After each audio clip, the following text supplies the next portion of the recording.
So now, good morning, students. Today we will discuss science first chapter nutrition in plants.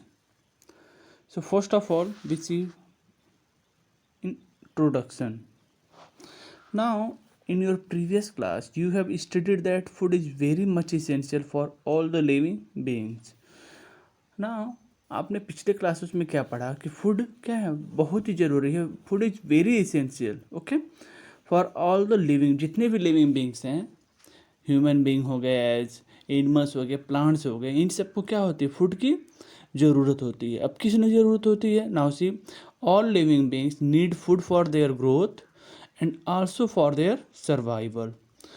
जितने भी living being उनके क्या, growth के लिए एंड फॉर सर्वाइव होने के लिए we have to need food. Food की हमें ज़रूरत होती है. Food gives us energy to do work and to carry out the other life process. Food से हमें क्या मिलता है? एनर्जी मिलती है. देखो, जब हमारे पास एनर्जी रहेगी तभी हम क्या करेंगे, कोई भी काम कर सकते हैं. एंड जो हमारे और भी जो लाइफ प्रोसेस के जो एक्टिविटी हो गए वो भी क्या, एनर्जी के मीडियम से, एनर्जी के माध्यम से ही वो कंप्लीट होंगे. So now in this chapter we will discuss about the nutrition in plants. इस चैप्टर में हमें क्या पढ़ना है कि प्लांट्स के अंदर जो न्यूट्रिशन वो कैसे मिलते हैं. Okay, in plants. In your previous class, you have studied that food is very essential for all living beings. All living beings need food for their growth and also for their survival. Food gives us energy to do work and to carry out the other life processes.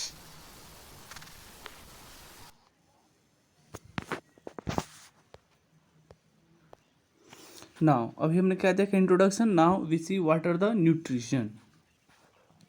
Now see, when we walk or ride a bicycle, जब हम चलते हैं या cycle चलाते हैं, then we are using up energy. तो हम क्या करते हैं, एनर्जी यूज करते हैं. वो एनर्जी हमें कैसे मिलती है? फूड से मिलती है. Now see, even when we are not doing any such activity, और जब हम ऐसी एक्टिविटी नहीं करते हैं ना, then also energy is needed to carry out the life process. तो भी क्या, हमें एनर्जी की ज़रूरत होती है फॉर लाइफ प्रोसेस की. यानी जब हम कोई काम करते हैं तो भी एनर्जी की ज़रूरत है. नहीं करें कोई काम, बैठे भी रहोगे तो भी एनर्जी आपकी लॉस होगी ही होगी. तो क्यों ना आप कुछ काम उसको करते रहो. पढ़ो, आपका जो काम है, लिखने का काम है, पढ़ने का काम है, और जो एक्टिविटी है घर के जो लोग करते हैं वो भी आप करो, काम करो. क्योंकि नहीं करोगे कोई काम तो भी एनर्जी लॉस होने वाली है. काम करोगे तो कुछ अच्छा ही होगा आपके लिए फिर. Now see, we also need food materials from outside in order to the growth and repair of the damage part of the body. So now हमें जो फूड मटेरियल्स क्या होते हैं, हम जो बाहर से भी ले सकते हैं. ओके, क्यों लेंगे हम? फॉर द ग्रोथ एंड, अगर सपोज करो बॉडी के अंदर कोई पार्ट है, कोई डैमेज है, ठीक है ना. डैमेज का मतलब क्या, अगर हम न्यूट्रिशन लेते हैं ना, अगर हमें डिफरेंट टाइप के न्यूट्रिएंट्स मिलते रहे तो बॉडी के हर एक पार्ट को डिफरेंट न्यूट्रिशन की ज़रूरत होती है. हर एक पार्ट को न्यूट्रिशन मिलते रहेंगे तो सब के सब क्या होंगे, हेल्दी रहेंगे. फिर अगर सपोज करो आपने प्रोटीन वाली चीज़ नहीं खाया या फैट वाली चीज़ नहीं खाया, विटामिन नहीं खाया, तो जिस पार्ट को विटामिन की ज़रूरत है तो वो पार्ट धीरे धीरे डैमेज हो जाएंगे ना. सो द हमें हर एक चीज़ खाने की ज़रूरत पड़े, जिससे क्या हमें हर एक चीज़ वहाँ से मिलते जाएँ वो. फिर the component of the food which are necessary for our body are, अब देखो ऐसे जो फूड के ऐसे ऐसे कंपोनेंट जो हमारे बॉडी के लिए क्या बहुत ही ज़रूरत होती हैं, ठीक है ना. यानी कि ये सारी चीज़ें हमारी बॉडी के लिए ज़रूरत है. जैसे जो कंपोनेंट क्या क्या हो गए हमारे बॉडी के, जो हमें ज़रूरत होती है फूड के साथ, जैसे carbohydrate, proteins, fats, vitamins and minerals. Carbohydrate हो गए, प्रोटीन हो गए, फैट्स हो गए, विटामिन हो गए, मिनरल्स, इन सब सब जितनी चीज़ें हैं क्या हमारे बॉडी की, इन सब चीज़ों की ज़रूरत पड़ेगी. सो फॉर, अब इन चीज़ों को लेने के लिए हमें ये चीज़ें मिलेंगे कहाँ से, जो चीज़ या फूड के फॉर्म में मिलेंगी. हो सकता है पल्स में मिल जाए, राइस में मिल जाए, मेज में मिल जाए, जो ग्रीन वेजिटेबल्स हो गए, उन सब में सारी की सारी चीज़ें हमें मिलेंगी, और इनको हम क्या बोलते हैं, nutrients. So now if anyone ask you what are the nutrients, so you can say okay, as a carbohydrate, protein, fats, vitamins and minerals. Okay, so these are known as a nutrients. Next word आता है nutrition. What are the nutrition? So the process of taking in food by an organism and used by its body is called nutrition. सो किसी भी organism का food को लेना, okay, and उसको utilise कर देना, ठीक है ना, वही क्या कहलाता है, आपका न्यूट्रिशन कहलाता है. Okay, so now see let's one more videos. When we walk or ride a bicycle, we are using up energy. Even when we are not doing any such activity, energy is needed to carry out the life processes. We also need food materials from outside for the growth and repair of the damaged parts of our body. The components of the food which are necessary for our body are carbohydrates, proteins, fats, vitamins, and minerals. These are called. Now see, देखो दिया ना, the component of the food which are necessary for our body are carbohydrate, okay, जो food के वो सारे जो component हो गए, ओके, जैस बॉडी के लिए क्या कार्बोहाइड्रेट हो गए, protein, fats, vitamin and minerals, इसको क्या बोलेंगे हम, दीज आर कॉल्ड न्यूट्रिएंट. देखो यहाँ पे दे रखा है ना साइड में, फ्रूट्स हैं, वेजिटेबल्स हैं, मिल्क हैं, ये सब, इन्हीं सब चीज़ें क्या हमें मिलेंगे, ये सारे जो न्यूट्रिशन हमें मिल पाएंगे. सो now C Nutrients. The process of taking in food by an organism to be used by its body is called nutrition.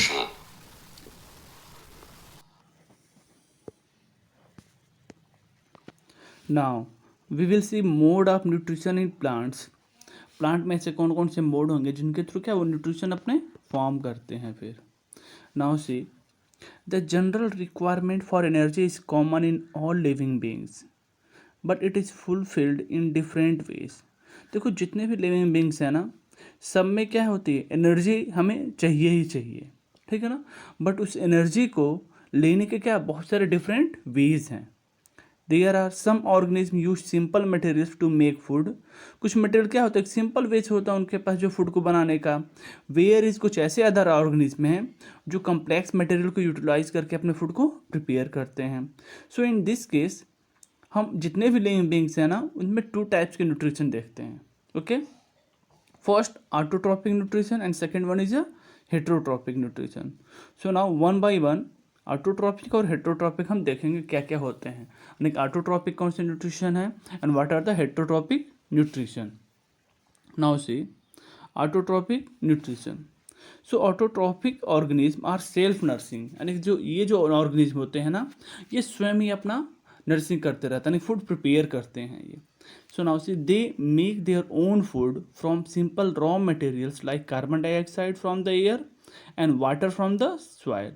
तो ऑटोट्रॉपिक न्यूट्रिशन क्या करते हैं, अपना फूड खुद ही बनाते हैं. कैसे, with the help of simple raw material. जैसे कार्बन डाइऑक्साइड की ज़रूरत पड़ेगी, हमें वाटर की ज़रूरत पड़ेगी, तो कार्बन डाइऑक्साइड कहाँ से मिल जा रहे हैं, हम एयर से मिल जाएंगे, okay, and water from the soil.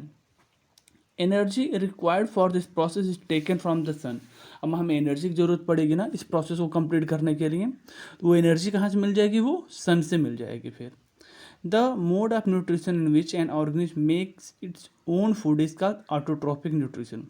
So now if anyone asks you what are the autotrophic nutrition, so you can say the mode of nutrition in which an organism makes its own food is called autotrophic nutrition. And green plants make their own food by a process called photosynthesis. जो green plant क्या होता है, अपना food वो खुद ही prepare करते हैं, और ये जो प्रोसेस क्या कहलाता है, जिस प्रोसेस के they prepare their own food, that is known as photosynthesis. So ऐसे प्लांट जो अपना फूड क्या होते हैं खुद ही प्रिपेयर करते हैं, that is known as autotrophs कहते हैं. सो देखो वर्ड आया था फोटोसिंथेसिस ना, अब हम डिस्कस कर रहे हैं ये फोटोसिंथेसिस होता क्या है. Now photosynthesis, the term photosynthesis was given by Charles Reid Barnes in 1883, यानी 1883 में इस वर्ड का यूज किया गया था. वो इसमें होता क्या है, the cells of green leaves and young stems of plants contain numerous green structure called chloroplast. यानी जो लीव्स हो गए, ठीक है ना, जो स्टेम हो गए, उसमें क्या होते हैं, क्लोरोप्लास्ट प्रेजेंट होते हैं. एंड क्लोरोप्लास्ट क्या होते हैं, आर ग्रीन. क्लोरोप्लास्ट क्या होते हैं, ग्रीन कलर के होते हैं. क्यों ग्रीन कलर के होते हैं, because of the presence of और ग्रीन पिगमेंट कॉल्ड क्लोरोफिल। तो क्लोरोप्लास्ट कहाँ पाए जाते हैं? लीव्स और स्टेम में। एंड क्लोरोप्लास्ट क्या होते हैं? ग्रीन कलर के होते हैं। क्यों ग्रीन कलर के होते हैं? वाई? बिकॉज इसमें क्या चीज़ प्रेजेंट होता है? ग्रीन पिगमेंट एक प्रेजेंट होता है, जिसको हम क्या कहते हैं? क्लोरोफिल कहते हैं। So it is the chlorophyll that traps energy from the sunlight. ये क्लोरोफिल ही है जो सन की एनर्जी को क्या करती है? ट्रैप करती है, यानी कि उसको अपनी तरफ से ले लेती है वो फिर। And the leaves take in carbon dioxide from the air. Leaves ये क्या करती है? कार्बन डाइऑक्साइड को लेती है कहाँ से? From air through tiny pores called stomata. Leaves में क्या होता है? स्टोमेटा भी प्रेजेंट होते हैं। स्टोमेटा के माध्यम से क्या होते हैं? जो लीव्स क्या होते हैं? कार्बन डाइऑक्साइड को एब्जॉर्ब करते हैं।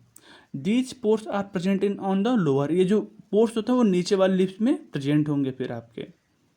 देखो यहाँ दे रखा है ना एक डायग्राम में, यहाँ देखो ये सन गिवन है, ठीक है ना। सन से जो लीव्स क्या कर रहे हैं? एनर्जी ले रही है। और यहाँ से कि देखो ये जो लीव्स हैं डाउन वाले, यहाँ से इनको कार्बन डाइऑक्साइड मिल जा रही है एयर से।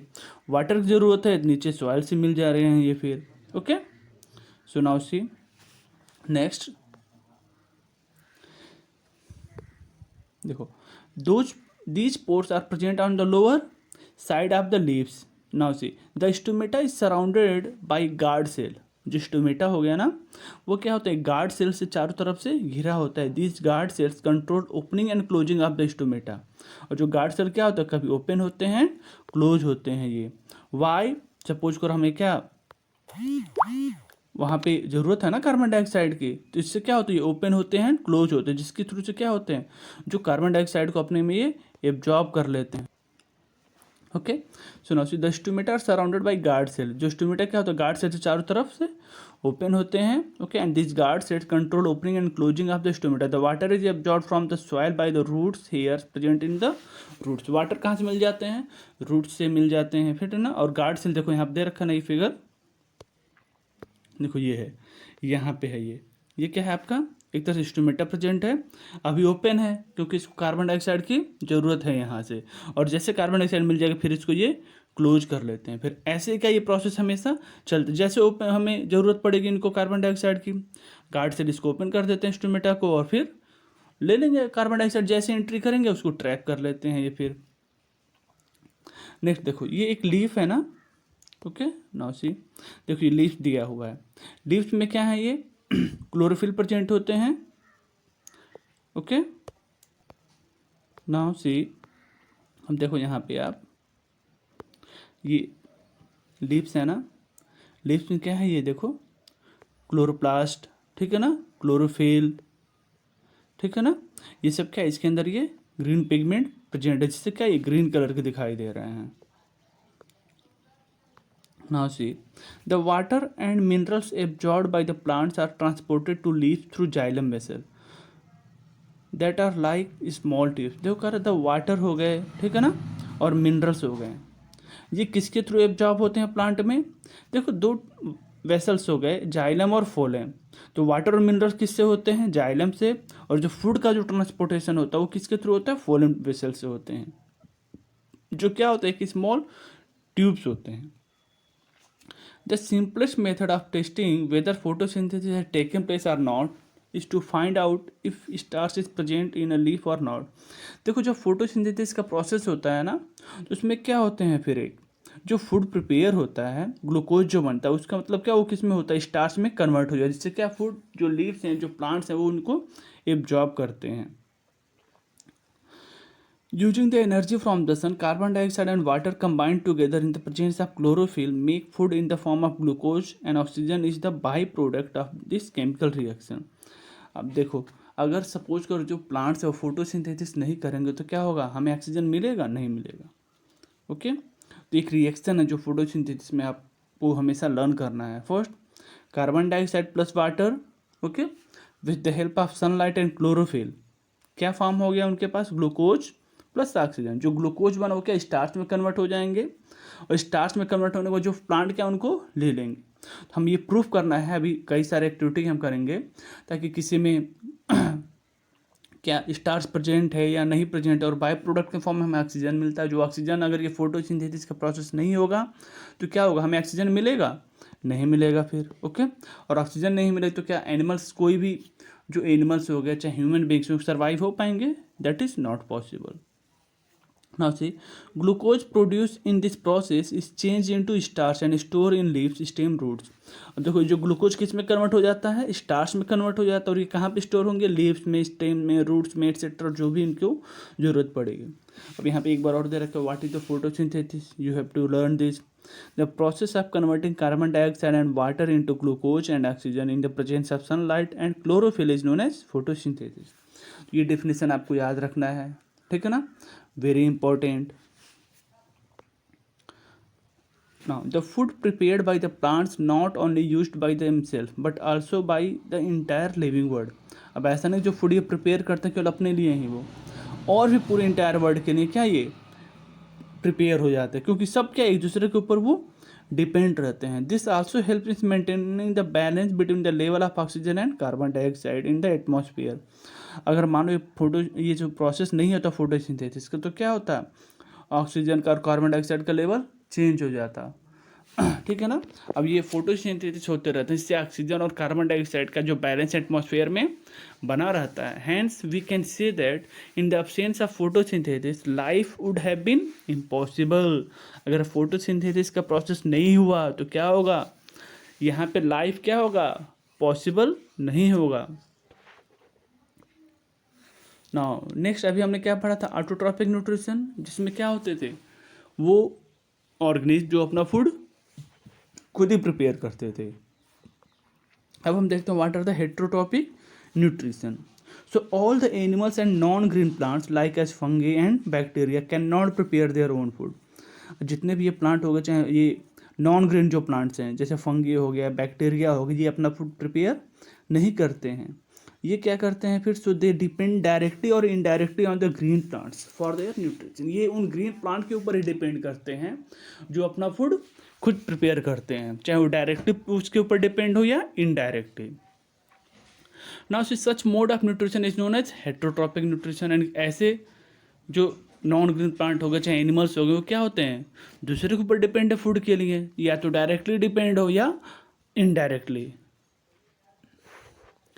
Animals and non green plants are called heterotrophs. अब कोई एग्जांपल्स में आपसे पूछेगा व्हाट आर द हेट्रोट्रॉप्स, तो बता सकते हो such mode of nutrition is known as heterotrophic nutrition in which organism depend upon the green plants. जैसे एग्जांपल में क्या जो एनिमल्स हो गए, ठीक है ना, और जो नॉन ग्रीन प्लांट्स हो गए, ये सब क्या हैं आपके हेट्रोट्रॉपिक न्यूट्रिशन में आएंगे। फिर इसमें देखो एक वर्ड आता है हर्बीवोरस एनिमल्स, कार्निवोरस, ओमनीवोरस, ठीक है ना। सो हर्बीवोरस एनिमल्स क्या होते हैं, वो एनिमल जो क्या करते हैं, ओनली जो प्लांट ईट करते हैं, ठीक है ना, depend directly on plants for their nutrition, जो केवल क्या प्लांट के ऊपर ही डिपेंड करते हैं कि हमें फूड मिल जाए प्लांट से, वो क्या कहलाएंगे, हर्बीवोरस एनिमल्स कहलाएंगे। कार्निवोरस जी वो क्या करते हैं, फ्लीस ईटर, जो क्या होते हैं, मीट वगैरह जो खाते हैं, depend upon the other animal. जो कार्निवोरस क्या है, वो दूसरे एनिमल पर डिपेंड है, और हर्बीवोरस प्लांट के ऊपर डिपेंड होते हैं फूड के लिए। So thus when you eat meat, you indirectly depending on the food which is prepared by the plant. So अगर आप कोई वे आप ईट करते हो मीट वगैरह भी, तो क्या आप इनडायरेक्टली डिपेंड हो फूड पे। क्यों, क्योंकि जो एनिमल्स हो गए वो क्या प्लांट के ऊपर डिपेंड है। अगर वो प्लांट को ईट नहीं करे तो क्या वो एनिमल भी नहीं रह पाएंगे फिर। So as you have already studied that green plants get their energy to prepare food from the sun. So एक चीज़ और ध्यान देना, जो अभी पूरे यूनिवर्स में एनर्जी का सबसे बिग सोर्सेज क्या है, वो सन है हमारे पास, ठीक है ना। एनर्जी को जो बिग सोर्सेज